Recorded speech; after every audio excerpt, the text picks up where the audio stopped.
السلام علیکم۔ آج کے اکانومک اور کموڈٹی راؤنڈ اپ کے ساتھ میں ہوں آپ کا ہوسٹ علی محمد عثمانی۔ ایک جانب ہم دیکھ رہے ہیں کہ ویسٹرن کنٹریز کے اندر کرونا وائرس کی جو ایک لہر تھی اس کے اندر کافی حد تک کے کمی ہوتی ہوئی دکھائی دے رہی ہے۔ وہیں پر اگر ہم دیکھیں تو یہ ایشین ممالک کے اندر ابھی بھی جو ہے وہ اس وقت پینک یا خطرات برقرار ہیں کہ جہاں پہ ہمارے پڑوسی ممالک یعنی بھارت کے اندر نمبر آف کیسز جو ہے وہ ان میں کچھ کمی تو آئی ہے، یعنی 4.25 لاکھ کیسز پر ڈے سے جو ہے ڈیکلائن ہو کے تقریباً 3.25 لاکھ کے اوپر کیسز آئے ہیں، اور اموات کی شرح میں بھی کچھ قدرے بہتری کے اثرات آتے ہوئے دکھائی دے رہے ہیں۔ یعنی 4,500 کے قریب جو اموات ہوئی تھیں آخری دن اگر دیکھا جائے تو وہیں پر دیکھا جائے تو کچھ اس کے اندر ابھی تقریباً 3,800 سے 3,700 کے قریب اموات رپورٹ کی گئی ہیں آج کی تاریخ میں۔ ان چیزوں کی بیسس کے اوپر دیکھا جائے تو کچھ جو ہے وہ گرافیکلی جو ہے وہ انڈیا کے جو ہے وہ نیچے کی طرف تھوڑا سا ڈاؤن ورڈ ٹرینڈ دکھا رہا ہے، مگر ابھی بھی پینک برقرار ہے، کیونکہ آن ایوریج بیسس کے اوپر اگر 3,500 سے اوپر بھی اموات ریکارڈ کی جا رہی ہیں بھارت کے اندر تو ایک تشویش کن صورتحال ابھی بھی برقرار ہے۔ اسی کے پیش نظر دیکھا جائے تو پاکستان کے اندر بھی کووڈ کے لے کے بڑا ہی زیادہ ایک ہجیان برپا ہوا ہے، جہاں پہ ہم نے دیکھا کہ رمضان المبارک کے آخری عشرے میں جو کہ گورنمنٹ نے کافی حد تک کے جو ہے وہ ایس او پیز کو مینٹین کرتے ہوئے کاروباری سرگرمیوں کو بحال رکھنے کی اجازت دی تو تھی، وہیں پر جو ہے اس چیز کو بھی بروئے کار لاتے ہوئے دیکھا گیا تھا کہ عید کے فوراً بعد جو کاروباری زندگی کے اندر اور مزید نرمی کی گئی تھی۔ وہیں پر کراچی کے اندر دیکھا جائے تو اس کے اندر کیسز کا دوبارہ تیزی سے آگے کی طرف جانا، اور پھر یہ صوبہ سندھ کے اندر بھی کہا جا رہا ہے کہ number of cases gradually basis کے اوپر کی طرف جا رہے ہیں۔ اگر ملک کے حوالے سے بات کریں تو آن ایوریج اگر دیکھیں تو 130 سے اوپر کے قریب اموات ریگولر بیسس پہ پاکستان میں رپورٹ کی جا رہی ہیں۔ انہی تمام تر چیزوں کے پیش نظر وزیر اعلیٰ سندھ جو وزیر اعلیٰ سندھ ہیں انہوں نے اس بات کا فیصلہ کیا ہے کہ سندھ کے اندر جو ہے مزید لاک ڈاؤن میں جو نرمی کا فیصلہ کیا گیا تھا سندھ گورنمنٹ کی جانب سے، اس کو جو ہے ابھی فی الحال تاخیر کا شکار کیا جائے گا، اور تھوڑا سا سخت اقدامات ابھی بھی لینے ہوں گے سندھ گورنمنٹ کو۔ تو مراد علی شاہ صاحب کا ماننا یہ ہے کہ ابھی بھی اس وقت جو ہے کوئی جو ہے نرمی نہیں برتی جائے گی، اور جو ایس او پیز کو مینٹین کرنے کے لیے اور کاروباری مراکز کو جو تھوڑی بہت نرمی کی صورتحال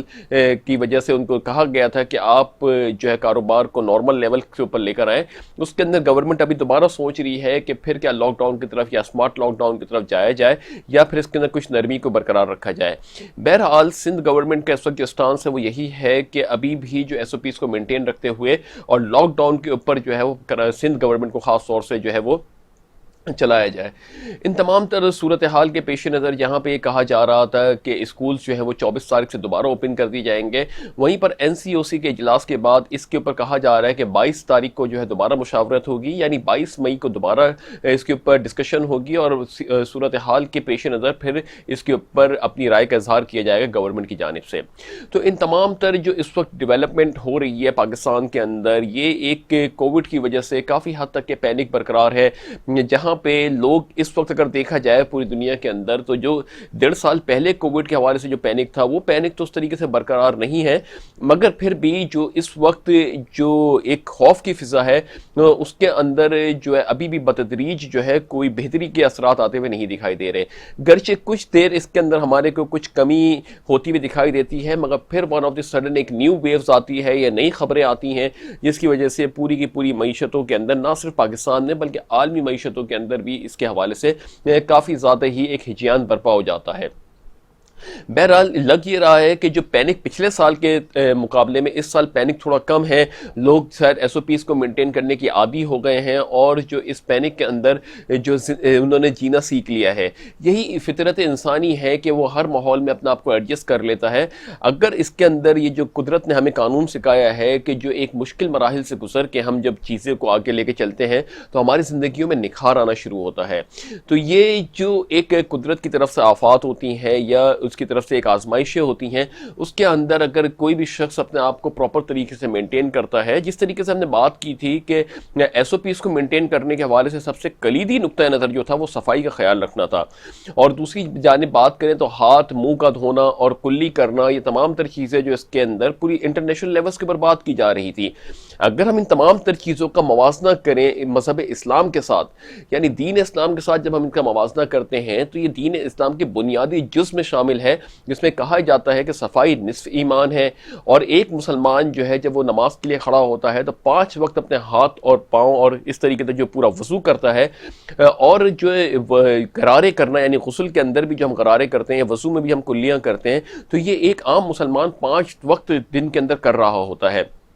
تو بات وہی آتی ہے کہ آج اس پوری چیز کو پوری دنیا، آج ان باتوں کو پوری دنیا جو تسلیم کر رہی ہے، وہاں پہ خدا کی وحدانیت اور دین اسلام کی سچائی جو ہے اس کے اوپر کوئی دو رائے نہیں رکھ سکتا۔ ان تمام تر صورتحال کے پیش نظر دیکھا جائے تو جو یہ چیزوں کو ہم نے اگر مزید اچھی طریقے سے فالو کرنا شروع کیا، اپنے وضو کو جو ہے بہتر کرنا شروع کیا، نماز کے اندر ہم نے پراپر طریقے سے اپنے جو ہے وہ احکامات کو ادا کرنا شروع کیا، جو اللہ کی طرف سے احکامات ہم کو دیے گئے ہیں، جو پورا عمل ہے نماز کا، تو کچھ بعید نہیں کہ اللہ تعالیٰ کی خاص رحمت ہمارے اوپر آئے اور ہم ان چیزوں سے اپنے آپ کو پروٹیکٹ کر سکیں۔ بہرحال یہ تو تمام تر چیزیں ہیں جس کی بیسس کے اوپر جو ہے تمام تر جو اسلام کا دار و مدار ہے، جس کے اندر بنیادی رکن وحدانیت کے بعد نماز ہے، اور اس نماز کے بعد جو تیسرا رکن ہے وہ روزہ ہے، جو کہ ابھی ابھی ہم سے رخصت ہوا ہے۔ تو یہ تمام جو اس وقت اسلامی پیرامیٹرز ہیں وہ ایسا لگ رہا ہے کہ آن اینڈ آف ہمارے سامنے آ رہے ہیں دنیا کی جو ایک ایکسپیریمنٹل پروف کے طور پہ، مگر آج بھی ہم شاید اس کا نام لیتے ہوئے گھبراتے ہیں یا ہچکچاتے ہیں۔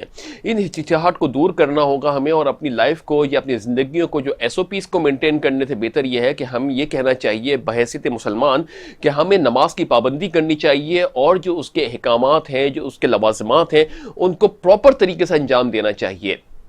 بے شک زندگی اور موت اللہ رب العزت کے ہی ہاتھ میں ہے، مگر ہمیں پناہ مانگتے رہنا چاہیے اللہ رب العزت کے ساتھ، اور اس کو راضی رکھنے کے لیے اپنی حکمت عملی تیار کرنی چاہیے۔ تو بہرحال یہ تمام تر صورتحال ہیں۔ وہیں پر اگر ہم بات کریں کہ خطے کے حوالے سے بات کرتے ہیں تو اسرائیل کے اندر دیکھا جائے تو بہت ہی زیادہ ایک پینک سی صورتحال پیدا ہوتی جا رہی ہے، فلسطین میں خاص طور سے، اور اسرائیل کے اندر بھی کافی چیزیں جو ہے وہ اس وقت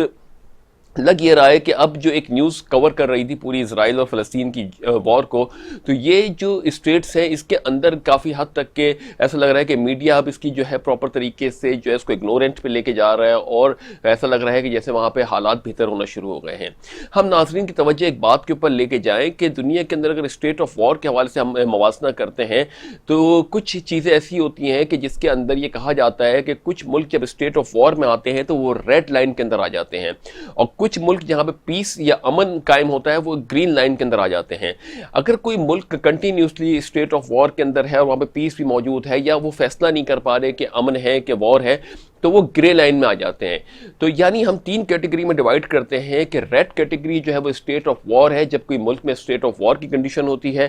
پھر اس کے بعد ہم دیکھتے ہیں کہ کوئی ملک اگر امن اور جنگ کے درمیان اگر وہ الجھا ہوا ہے تو وہ گرے لسٹ کے اندر آتا ہے۔ پھر اس کے بعد اگر کوئی امن کا پیکر بنا ہوا ہے تو وہ گرین لسٹ میں آتا ہے۔ اگر ہم موازنہ کریں تو فلسطین اور اسرائیل فرام دا ویری بگننگ، جب سے فلسطین 1949 سے جو ہے اسرائیل آزاد ہوا ہے، جب سے یہ جو ہے گرے لسٹ کے اندر ہیں یہ لوگ، یعنی اسٹیٹ آف وار بھی ہم کس کو کہہ سکتے ہیں، اور پیس پروسیس کے اندر بھی یہ بات کرتے ہیں۔ تو ابھی تک یہ ڈیفائن ہی نہیں ہو پایا 72 سالوں کے اندر کہ اسرائیل کا جو اسٹیٹس ہے وہ کس اسٹیٹس کے اوپر پرومیننٹ جاتا ہے، یعنی اگر سب سے بہترین اسٹیٹس تو گرین اسٹیٹس ہوتا ہے۔ اس طریقے سے ہم مسئلہ کشمیر کی بات کریں تو مسئلہ کشمیر بھی اس وقت دیکھیں تو وہ اسی شدت کا شکار ہے کہ وہ وار اور پیس کے درمیان الجھے ہوئے ہیں، اور وہ بھی گرے لسٹ کے اندر ہیں، یعنی 73-74 سال تو اس کو بھی ہو گئے کشمیر ایشو کو۔ تو یہ دونوں ایشو سائملٹینیسلی ایک ساتھ چل رہے ہیں، اور یہاں تک کہ ابھی تک کے جو اتنے تھنک ٹینکس بیٹھے ہوئے ہیں، اتنے جو اینالسٹ بیٹھے ہوئے ہیں، اتنے خیر خواہ لوگ بیٹھے ہوئے ہیں، آج تک کہ ان مسئلے کے اوپر کوئی فیصلہ ہو ہی نہیں پایا۔ تو کیا یہ پوری دنیا کے اوپر جو ہے وہ سوالیہ نشان نہیں ہے؟ یونائٹڈ نیشن جو کہ اس کے اندر بھرپور اپنی کارروائی کرتا ہے، بھرپور اپنی اصلاحات کو لے کے آتا ہے، جنگ بندی کے اوپر جو ان کا پورا موقف ہوتا ہے، نہ صرف یونائٹڈ اسٹیٹس بلکہ ساتھ ساتھ نہ صرف یونائٹڈ نیشنز بلکہ یونائٹڈ اسٹیٹس کہہ لیں یا یو کے کہہ لیں، جتنے بھی اس وقت بڑی جو اس وقت دنیا ہے، اس کے تمام ممالک کی کوشش یہی رہتی ہے کہ پوری دنیا کے اندر امن قائم کیا جائے۔ اسی امن کے پیش نظر جو ہے امریکہ نے افغانستان کے اندر انخلا کیا تھا، انٹری کی تھی، اور اس کے بعد جو ہے اب واپس سے اس کے اندر سے نکلا جا رہا ہے۔ تو اس پورے 20 سال کے پروسیس کے اندر بھی دیکھیں تو سوال یہ اٹھتا ہے کیا افغانستان کے اندر کے امن قائم ہو گیا ہے جو امریکنز واپس جا رہے ہیں؟ تو یہ ایک بہت ایسے سوالات ہیں جن کے جوابات کو تلاش اگر کیا جائے تو شاید ابھی ہمارے کو اس کے اوپر کوئی جو پراپر کنکریٹ جواب نہیں مل پائیں گے. تو یہ ایک جو ایسا لگ رہا ہے کہ پوری دنیا جو ہے وہ کہیں نہ کہیں اپنے مفاد کے لیے آگے بڑھ رہی ہے. جہاں سے ہمارا مفاد پورا ہو جاتا ہے وہاں سے ہم شاید نکل جاتے ہیں. بحیثیت پاکستانی بھی ہمیں سوچنا چاہیے کہ اس وقت فلسطین اور اسرائیل جتنے امپورٹنٹ ہیں جو ایشوز ہیں، کیونکہ جو فلسطین ہے اور اسرائیل جہاں پہ یروشلم ہے، یہ نہ صرف ہمارے لیے بلکہ یہودوں کے لیے، یہودیوں کے لیے اور نصاراؤں کے لیے بھی یہ بہت امپورٹنٹ جگہ ہے، جو کہ مسلمانوں کا پہلے قبلہ اول ہوا کرتا تھا. اس کے بعد مکہ و مدینہ کے بعد اب یہ تیسری ایک امپورٹنٹ جگہ ہے بیت المقدس، جو مسلمانوں کے لیے بہت اہمیت کے حامل ہے.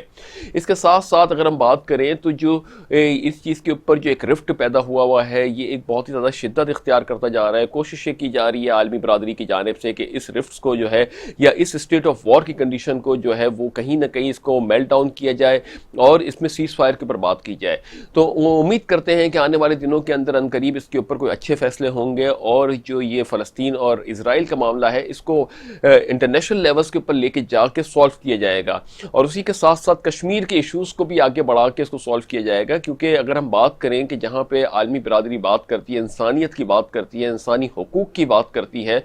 تو کوئی بھی اگر کہیں پہ بھی کسی جگہ کے اوپر بھی اگر یہ پامال ہوتا ہے تو پھر یقیناً یہ جو علم بردار ہیں، جو ممالک جو اس کے اوپر پوری کی پوری فلسفی لے کے بیٹھے ہوئے ہیں، پورا کا پورا ایکٹ لے کے بیٹھے ہوئے ہیں، اگر یہاں پہ کوئی بھی چیز جو ہے کوئی پوری دنیا کے اندر کہیں پہ بھی اگر انسانی حقوق پامال ہوتے ہیں اور بڑے لیول پہ پامال ہوتے ہیں، خاص طور سے تو اگر چھوٹے لیول پہ ہوتے ہیں تو بھی، اور اگر ایک میکرو لیول کے اوپر ہوتے ہیں تو بہت ہی بڑی ذمہ داری بن جاتی ہے ان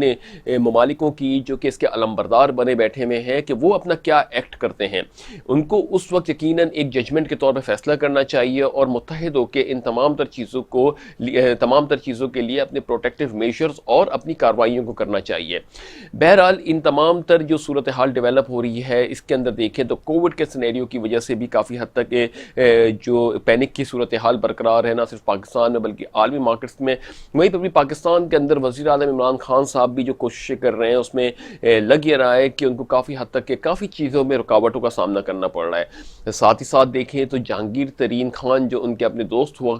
بلکہ ہیں، تو ان کے ساتھ جو شوگر کا اسکینڈل ہوا تھا اس کے اندر بھی کہا جا رہا ہے کہ جہانگیر ترین شاید ایک الگ پارٹی کو لے کے متعارف کروائیں. تو بہرحال یہ ایک بڑا ایک پینک اسٹیٹ ہے کہ اس وقت پوری دنیا کی جو صورتحال ہے، نمبر 1 وہ کووڈ کی وجہ سے متاثر ہوئی ہے، اور دوسری اسرائیل اور فلسطین کے اوپر بھی بڑا ایک جو تشویش کن صورتحال ہے. پاکستان اس کے اندر مین کردار ادا کر رہا ہے کہ پاکستان بھی ڈیفینیٹلی مسلم امہ کے ساتھ ڈیسائیڈ کر رہا ہے کہ وہ فلسطین کے ساتھ کھڑا ہے. تو یہ ایک جو پورا کا پورا سینیریو یا سچویشن ڈیولپ ہو رہی ہے، اس میں اس وقت پاکستان کی بڑی اہمیت ہے عالمی مارکیٹس کے اندر یا عالمی معیشتوں کے اندر. وہیں پر اگر انٹرنل پولیٹکس کے اندر کچھ ذرا سی بھی اس وقت پینک کی صورتحال ہے یا ان اسٹیبلٹی کی صورتحال ہے تو پھر یہ عمران خان صاحب نے اس کو دونوں کو بیلنس کر کے آگے چلنا ہوگا. کیونکہ اس وقت جو مہنگائی نے جو ہے عوام کی کمر توڑ دی ہے، وہیں پر گورنمنٹ آف پاکستان کی بھرپور کوشش ہے کہ اس کو کیٹر کیا جائے. اسی مہنگائی کو کنٹرول کرنے کے لیے ڈاکٹر عبدالحفیظ شیخ صاحب کو وزارت خزانہ کے منصب سے ہٹا کے شوکت ترین صاحب کو لایا گیا ہے، اس امید کے ساتھ کہ وہ مہنگائی کے اوپر کنٹرول کریں گے اور ساتھ ہی ساتھ جو ہے بجٹ کے اندر عوام کو ریلیف بھی دیں گے. مگر ایک بات واضح رہے کہ جب تک کہ پاکستان کے قرضے کے اوپر بات نہیں کی جائے گی، جو پاکستان نے ڈیٹ پیمنٹ کرنی ہے یا قرضوں کی ادائیگی کرنی ہے، اس کو کس طریقے سے فیوچر کے اندر فور کاسٹ کیا جائے گا اور کس طریقے سے اس کو کم کیا جائے، جب تک کہ اس عوامل کے اوپر بات نہیں کی جائے گی، پاکستان کے لیے آگے تھوڑا سا اسٹیبلٹی کو مضبوط کرنا تھوڑا سا دشوار کن لگتا ہے. کہ ہمارے کہا ہی جاتا ہے کہ جو بھی ہم قرضے لیتے ہیں اس میں سے پریویس قرضوں کو ادائیگی کے لیے بھی استعمال کرتے ہیں، پھر ایک نیا برڈن ہمارے اوپر کھڑا ہو جاتا ہے انٹرسٹ بیئرنگ کے ساتھ.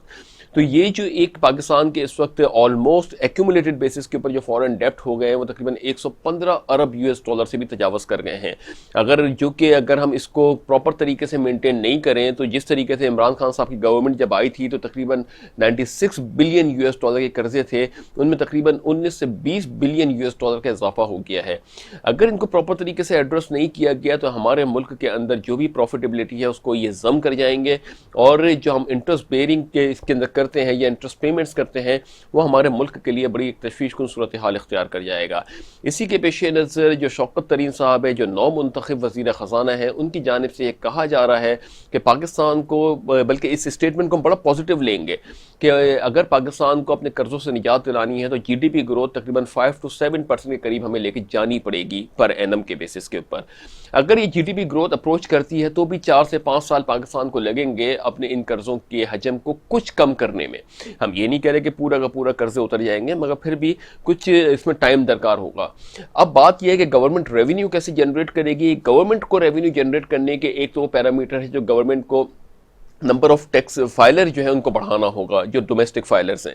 یعنی ہمارے پاس اس وقت تقریباً 29 لاکھ لوگوں نے اس سال ٹیکس ابھی تک کے 1 مئی کی ڈیٹ ہے اس تک کے جمع کیا ہے۔ اس کے اندر نمبر آف فائلرز کو بڑھانا ہوگا، اس کی وجہ سے ہمارے پاس تھوڑا سا ٹیکس کلیکشن بہتر ہوگا۔ دوسری جانب جو اسٹیٹ اون انٹرپرائزز ہیں جن کو پرائیویٹائزیشن کے اوپر بات ہو رہی ہے، جو کہ ون ٹائم کاسٹ ہوگی مگر اس سے کچھ اکانومی کو سپورٹ ملے گی، اس کے اوپر جو ہے حکمت عملی تیز کرنی ہوگی اور اس کو جو ہے پرائیویٹائزیشن کے اوپر لا کے پھر کارپوریٹ ٹیکسز کے اوپر بات کرنی ہوگی۔ پھر تیسری چیز یہ ہے کہ ہمارے ملک کے اندر کاروبار کو جو انکریج کرنا ہوگا، یا جو بھی ہمارے پاس اس وقت ٹیکس فائلر ہیں ان کو بڑھانے کے لیے ہمیں ان کو انکریج کرنا ہوگا تاکہ وہ فائلنگ اسٹیٹس پہ آئیں اور پھر وہ نیکسٹ ایئر سے اپنی فائلنگ کو پراپر طریقے سے کریں۔ اگر ہم نے ہیرسمنٹ کی یا پریویس ریکارڈز کے اوپر ان سے بات کرنا شروع کی تو ہم دیکھتے چلے آئے ہیں کہ کتنی ایمنسٹیز آئی ہیں اور اس کے بعد وہ ثمرات پاکستان کو نہیں مل پائے ہیں۔ وہیں پر دوسری جانب دیکھیں کہ بیرون ملک مقیم پاکستانیوں کی جانب سے بھیجی جانے والی ترسیلات زر نے پاکستانی معیشت کو سپورٹ تو دیا ہے، مگر پھر بھی اس کے اندر یہ کب تک کے سپورٹ دیتے رہیں گے؟ ایک وقت تو فارن کنٹریز اوپن ہونا شروع ہوں گی اور جب وہاں پہ کاروباری زندگی دوبارہ بحال ہوگی تو سوال یہ ہے کہ کیا اسی طریقے سے ریمیٹنسز کا حجم آنے والے 4-5 ماہ کے بعد بھی ایسے ہی رہے گا؟ تو یہ تو ایک شارٹ لیوڈ ہے جس کے بارے میں کریڈٹ ریٹنگ ایجنسیز نے بھی انٹرنیشنلی بولا ہے کہ یہ جو ریمیٹنسز ہوتی ہیں یہ بہت لانگ پیریڈ کے لیے نہیں ہوتی۔ پاکستان کی خوش نصیبی یہ ہے کہ گزشتہ 11 ماہ سے پاکستان کو ان ریمیٹنسز کے اندر ایک اچھی اماؤنٹ پاکستان میں موصول ہو رہی ہے۔ بہرحال اس کے ساتھ ساتھ ہم بات کریں کہ پاکستان کو ایکسپورٹ اورینٹیشن کے اوپر کام کرنا ہوگا، چاہے ٹیکس فیسیلیٹیشن دے کے کرنا ہو، چاہے فارن انویسٹرز کو بلا کے پاکستان میں کام کرنا ہو۔ جب تک کہ ہم اپنے ایکسپورٹس کے اوپر بات نہیں کریں گے، اپنے جی ڈی پیز کی ڈیولپمنٹ کے گروتھ کے اوپر بات نہیں کریں گے پراپر طریقے سے، کیا کیا عوامل ہیں جو اس کے اوپر بات نہیں کریں گے، جب تک کہ پاکستان کے لیے یہ جو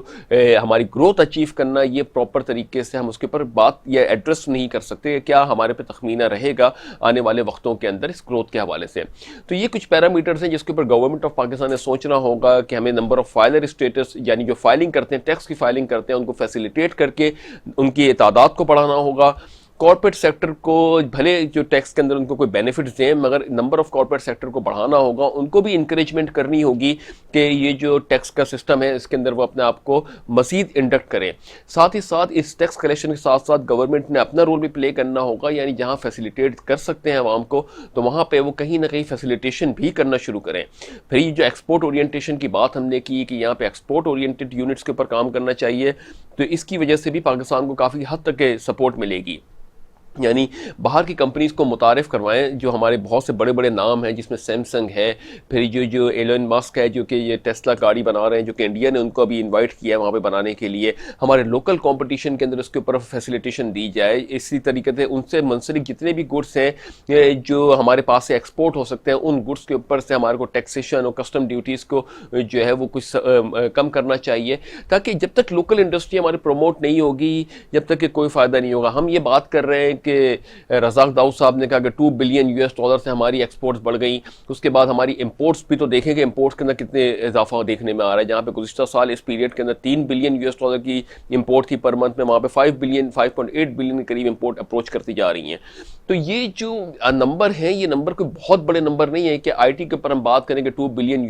سے پاکستان آئی ٹی ایکسپورٹ کر دے گا، جبکہ ہم خطے کی بات کرتے ہیں تو انڈیا تقریباً 180 to 190 بلین کی آئی ٹی ایکسپورٹ کرتا ہے۔ اسی طریقے سے پھر تقریباً 30-40 بلین کی آئی ٹی فلپین جیسا ملک کر رہا ہے، ہم 2 سے 5 بلین کے اوپر بیٹھے ہوئے ہیں۔ تو یہ جو نمبرز ہیں اس کے اندر گروتھ پریویس کمپیریزن کے حساب سے تو اچھی لگ رہی ہے، مگر جب ہم اس کو میکرو لیول پہ دیکھیں تو ہمارا ٹارگٹ جو ہے وہ یہ ہونے چاہیے کہ ہمارے جو ہے وہ ایکسٹرا آرڈنری ٹارگیٹس ہونے چاہیے، کیونکہ پاکستان ایک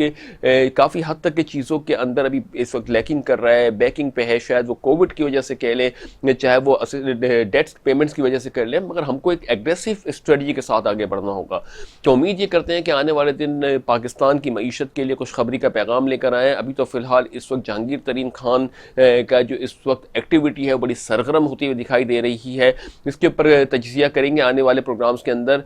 تو امید کرتے ہیں کہ آنے والے دن نہ صرف پاکستان کے لیے بلکہ عالمی معیشت کے لیے بھی خوشخبری کا پیغام لے کر آئیں۔ ہم پاکستانی بحیثیت پاکستانی تمام ممالک کے لیے دعا گو ہیں، بالخصوص ہمارے پڑوسی ممالک جو بھارت ہے، جہاں پہ نمبر آف کیسز جو ہے وہ اس وقت ان میں تھوڑی سی کمی تو آئی ہے، مگر ابھی پوری طریقے سے وہ پینک برقرار ختم نہیں ہوا ہے۔